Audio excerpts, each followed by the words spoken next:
ముఖ్య అంశాలు ఒక 3-4 అంశాలు మీడియా మాధ్యమంగా ప్రజలతో చెప్పాల్సిన అవసరం ఉంది, ఆ ప్రాముఖ్యత ఉంది. కాబట్టి ఈరోజు ప్రెస్ మీట్ చాలా ఇంపార్టెంట్ విషయాలు చెప్పడానికి కోసం ప్రెస్ మీట్ పెట్టడం జరిగింది.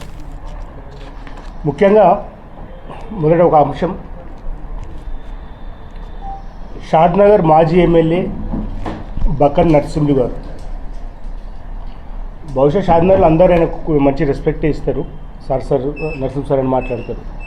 కారణం ఏంటిదంటే ఆ వెంకటేశ్వర స్వామి దేవాలయంకి ఆయన చేసిన సర్వీసు, డెవలప్మెంట్ విషయంలో కానీ ఆ పూజా కార్యక్రమాలు కానీ దానికి సంబంధించి ఆయనకు ఒక రెస్పెక్ట్ ఉంది, గౌరవం ఉంది. కాబట్టి సహజంగా షాద్నగర్లో ఏ రాజకీయ పార్టీల వాళ్ళైనా నరసింహ గారి గురించి పెద్దగా ఆయన విమర్శించడం కానీ అట్లా ఏం చేయరు. కానీ ఈరోజు ఆయన దురదృష్టం మరి, లేకపోతే ఆయన ఉన్నది బయట పెట్టుకున్నాడు. ఆయన అమరావతి పోయి అంటే అక్కడ జరిగినటువంటి తెలుగుదేశం పార్టీ మహానాడులో అనుచితమైన వ్యాఖ్యలు తెలంగాణ ప్రాంతాన్ని ఉద్దేశించి, తెలంగాణ అస్తిత్వాన్ని ఉద్దేశించి మాట్లాడారు. దాన్ని భారత రాష్ట్ర సమితి తరఫున, షాద్నగర్ నియోజకవర్గం నుంచి ప్రజల తరఫున, రాష్ట్ర సహకార యూనియన్ మాజీ చైర్మన్గా నేను తీవ్రంగా ఖండిస్తున్నా. బక్కని నరసింహులు గారి వ్యాఖ్యలు అర్థరహితం, మూర్ఖత్వానికి నిదర్శనం.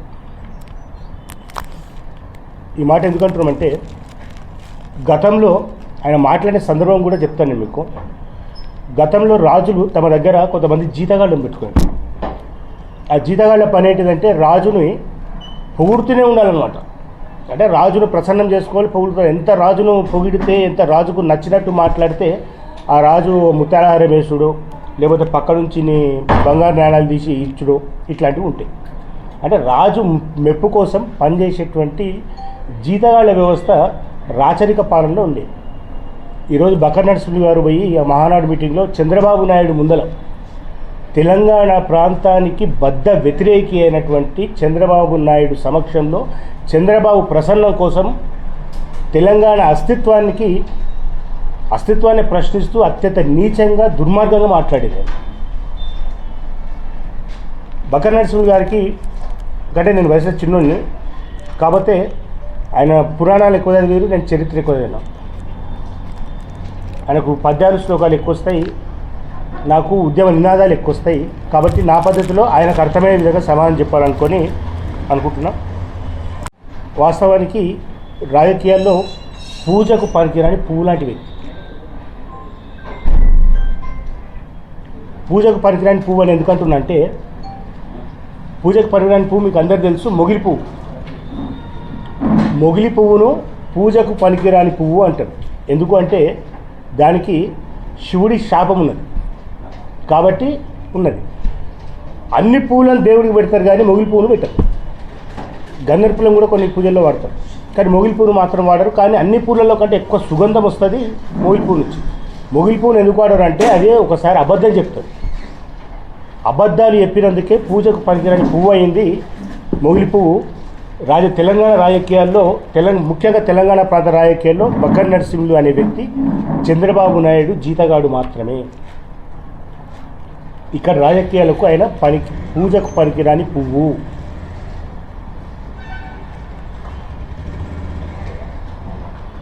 హైదరాబాద్ రాష్ట్రానికి అంటే 1948 చరిత్రకు సంబంధించిన 2 అంశాలు చెప్పాలి బక్కన్ నరసింహులు గారి గొప్ప వ్యక్తికి అర్థమయ్యేటట్టు చెప్పడానికి. 48లో తెలంగాణ ప్రాంతం భారతదేశంలో విలీనం చేయబడిన తర్వాత 52లో జరిగినటువంటి సార్వత్రిక ఎన్నికల్లో షాద్నగర్ నుంచి హైదరాబాద్ రాష్ట్రానికి, అంటే ఇప్పుడున్న తెలంగాణ ప్రాంతం, అందులో కేవలం 60% భాగమే, 40% భాగము కర్ణాటక, మహారాష్ట్ర ప్రాంతాల్లో, మరాఠ్వాడ ప్రాంతంలో, కర్ణాటక బీదర్, గుల్బర్గా, రాయచూర్ ఆ ప్రాంతాల్లో ఉంది.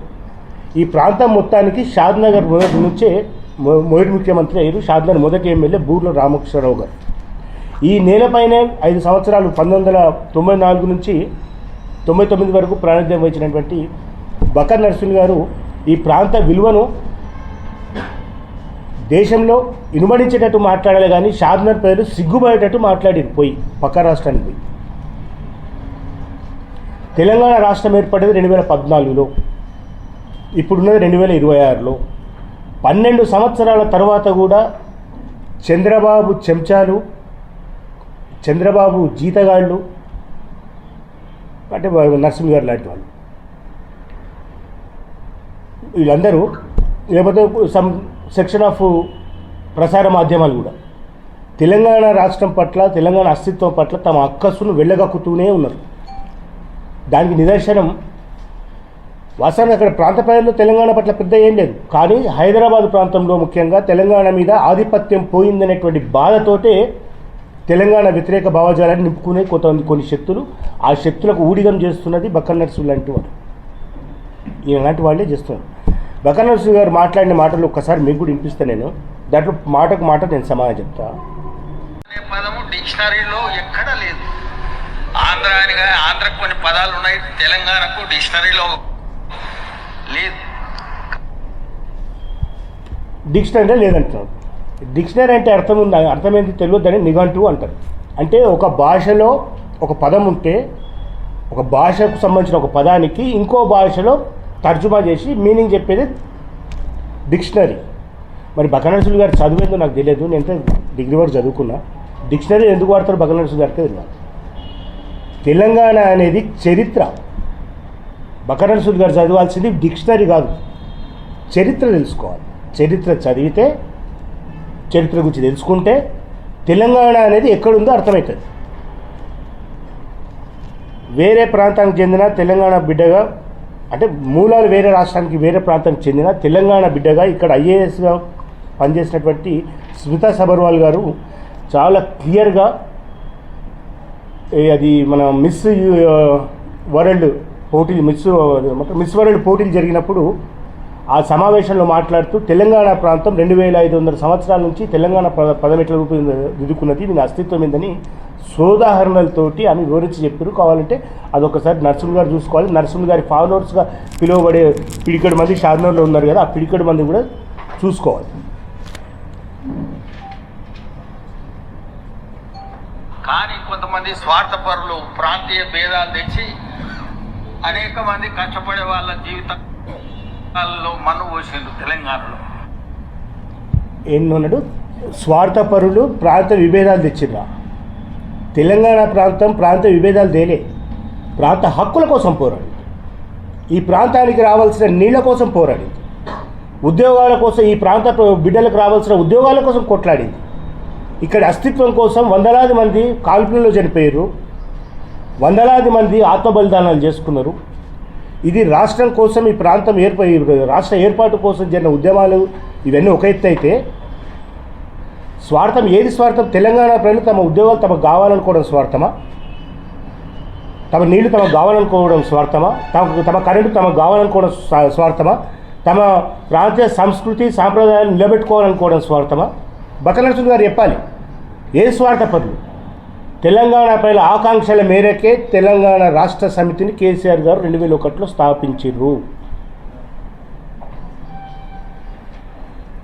2001 నుంచి పరిణామక్రమంలో జరిగినటువంటి ఉద్యమంలో భాగంగా 2009లో ఆమరణ దీక్షకు పోయారు, కేంద్రాన్ని ఒప్పించారు. 2014లో సకల జనులను ఏకం చేసి తెలంగాణ రాష్ట్రాన్ని కేసీఆర్ గారి నాయకత్వంలో అన్ని వర్గాలు ఏకమై సాధించుకోవడం జరిగింది.